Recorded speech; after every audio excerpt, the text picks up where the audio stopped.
У нас с тобой не хватает третьего, и, наверное, он из тех людей, которые потенциально могли бы даже просто за произнесенное слово уже сесть в Беларуси. Поэтому хочу пригласить сюда, на этот стол, Михася Воронцова. Вітаю. Привет, дорогой. Вітаю. Присаживайся. Михаил. Ты веган, поэтому тебе сегодня вот и веганский гаспачо. Клас, дякую. Да. Даже веганский черный хлеб. Вот вы и встретились. То есть, а могли ведь встретиться даже на допросе. Да? Но можно попробовать для начала. Суп. Окей. Да и вообще, походу, можно есть. Вельмі смачний. Да.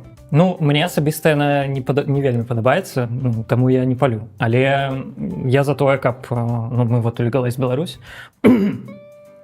за тое, каб все людзі маглі спажываць, што яны хочуць, і не толькі марихуану. А что именно? О чем речь? Про все психоактивные рэчы, любые. Нават То есть это грибы, ЛСД? Грибы, ЛСД, там альфа-ПВП, мефедрон, марихуана, спайсы, там опиоиды, что за угодно. А если цианид? Да, и цианид, конечно. Допустим, про спайсы, вот только что мы говорили, что такое, что спайсы, огромное количество всяких там побочек, там, когда люди там выходили в окна и так далее.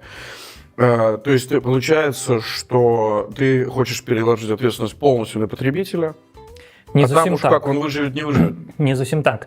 Гэты працэс называецца дэкрыміналізацыя, калі мы дазваляем людзям захоўваць і спажываць. Але нельга просто так вот дэкрыміналізаваць усё і все. Вот трэба рабіць прыкладна як Партугалія, напрыклад. Калі яна гэтыя грошы, якія раней ішлі на забароны, на пакаранні, яна пускае на дапамогу людзям. Там стварылі спецыяльныя камісіі, которые кожнаму чалавеку з праблемным спажываннем дапамагалі выбрацца з праблемнага спажывання. І гэта спрацавала. На мой взгляд, когда мы говорим про разные препараты, это разные все-таки препараты. Разные. Потому что если ты разрешаешь, допустим, ЛСД, то есть где уже там химические процессы пошли, то дальше пойдет набор препаратов, которые реально могут быть вредны для здоровья. Не то, что реально вредны для здоровья, а реально, которые могут убивать. Ну а чем крэк отличается?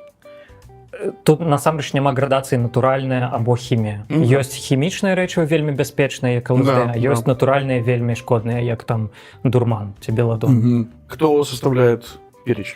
Не ўпэўнены, хто складае пералік, какие-то камісіі ў палаты прадстаўнікоў, хутчэй за ўсё. У нас ёсць 5 спісаў, і па сутнасці вот, у пераліку наркотычных і псіхатропных сродкаў. І па сутнасці все рэчывы там дзеляцца на тыя, якія маюць медычнае прымяненне, і тыя, якія не маюць. Ну і за тыя будзе... Ну, ЛСД не имеет же медицинского... Ну, для Беларусі не, па беларускіх мерках. Але ў свеце мае.